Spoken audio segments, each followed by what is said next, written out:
Buenas tardes, bienvenidos al informe semanal de mercados.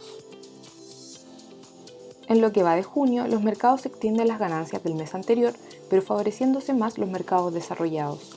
Recientemente, los inversionistas han empezado a aceptar los dichos de la Reserva Federal sobre un aumento transitorio de la inflación, lo que ha impulsado la recuperación de las compañías Grow. Sin embargo, el mercado estará atento a la reunión de política monetaria de la Fed el día miércoles. En países desarrollados destaca la rentabilidad, mes a la fecha, de las bolsas europeas, Francia y Alemania, mientras que en países emergentes sobresale Colombia, Rusia y Turquía. Perú acumula una caída del 5,9%, luego que los resultados electorales dieran como ganador a Pedro Castillo, y cuya contrincante Keiko Fujimori ha hecho un llamado a manifestarse en contra de los resultados. A nivel de sectores, destaca el desempeño de energía, impulsado por mayores precios del petróleo, seguido de salud y tecnología, beneficiándose de la recuperación Grow principalmente.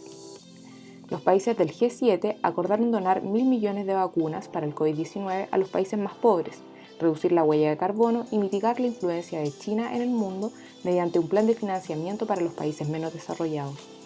El plan nombrado Back Better World es una iniciativa de infraestructura por el presidente Joe Biden, dirigido a países de Latinoamérica, el Caribe, África y el Indo-Pacífico, siendo una alternativa a la nueva ruta de seda de China y abarcando temáticas como el clima, seguridad sanitaria, tecnología digital e igualdad de género.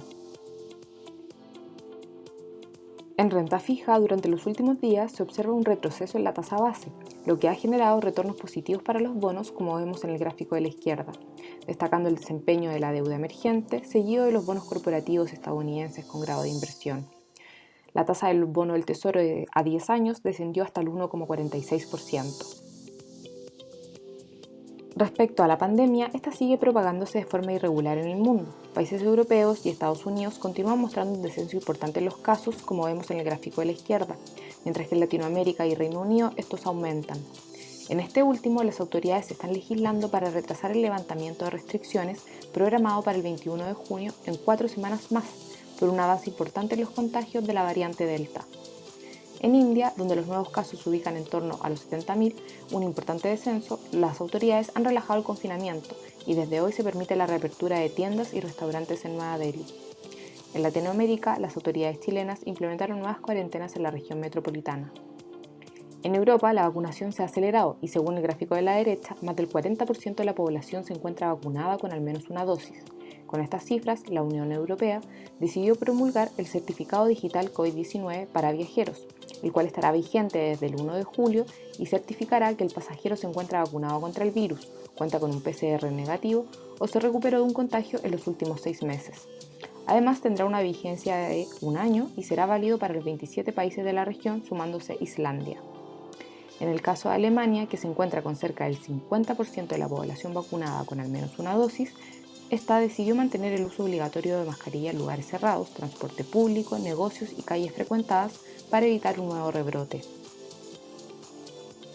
En datos económicos, en Estados Unidos se publicó el dato de inflación para mayo, que alcanzó el 5% a 12 meses, sobre lo esperado y siendo la mayor lectura desde agosto del 2008. Al mirar el gráfico, vemos que el aumento en la inflación proviene principalmente de los precios de la energía y de la medida subyacente, que excluye los precios del petróleo, gas y alimentos, alcanzando el 3,8% a 12 meses. Los precios de los vehículos usados aumentaron un 7,3%, representando un tercio del aumento general del IPC debido a la escasez global de chips de semiconductores que afectó a la venta de autos nuevos. Si bien hay un efecto por una base de comparación menor, también es evidente que los costos van al alza, ligado a la reapertura de cada vez más sectores que permanecían cerrados por la pandemia. De todas maneras, la Reserva Federal insiste en que este es un efecto transitorio y no generaría cambios en el nivel de tasas actuales. Por otro lado, el mercado laboral continúa recuperándose, registrando cada vez menos solicitudes iniciales por desempleo.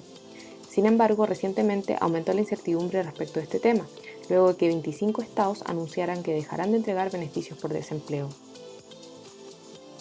En otras noticias, el Banco Central Europeo mantuvo sin cambios su política monetaria ultra expansiva, tal y como se esperaba y a pesar de las crecientes presiones inflacionarias.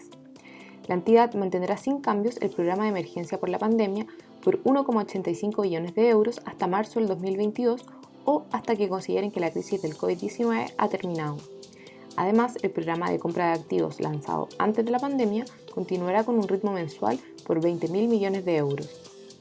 Por otro lado, el BCE elevó sus proyecciones de crecimiento para este año y el próximo, ya que la economía ha comenzado a reactivarse luego de más de un año de restricciones a la movilidad por el coronavirus.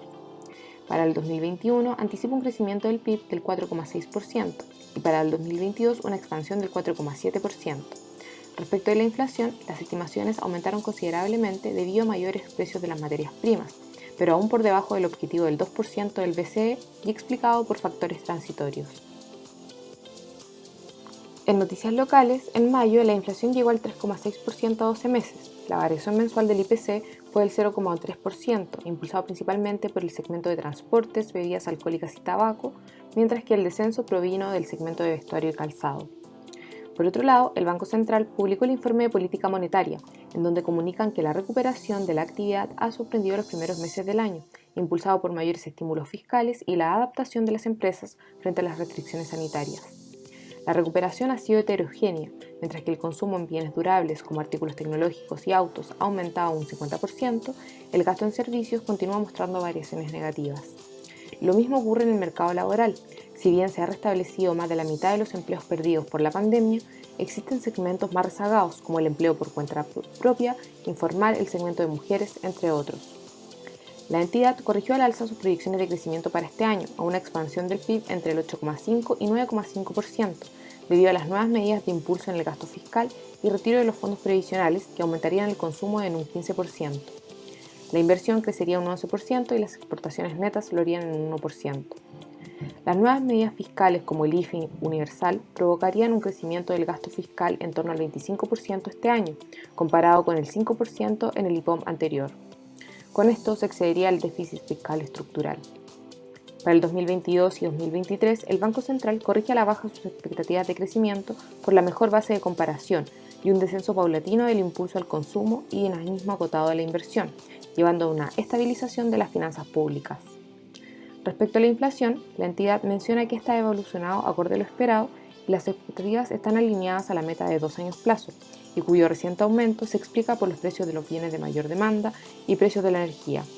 La tasa de política monetaria se mantiene en un 0,5%, pero se espera que ante un posible aumento estructural de la inflación, los estímulos monetarios podrían retirarse antes de lo previsto en el informe anterior. Respecto al mercado, la bolsa local acumula una caída del 1,1%, explicado por Mallplaza, Parque Arauco y CMPC, luego que las autoridades sanitarias decretaran nuevas cuarentenas en la región metropolitana debido a un aumento en los casos que elevó la ocupación de camas UCI por sobre el 96%. El precio del cobre ha descendido en las últimas semanas, acumulando una caída del 3% en junio, ante datos que apuntan a una estabilización de la economía del gigante asiático. A pesar de esto, el dólar continúa depreciándose y actualmente se ubica en 722 pesos, un leve descenso del 0,1% mes a la fecha. El reciente desacople entre el precio del dólar y el tipo de cambio se explica por factores locales, como los nuevos estímulos anunciados por el gobierno y nuevos retiros previsionales que favorecen la apreciación del peso chileno. Con esto finalizamos las principales noticias que han movido los mercados durante los últimos días. Muchas gracias.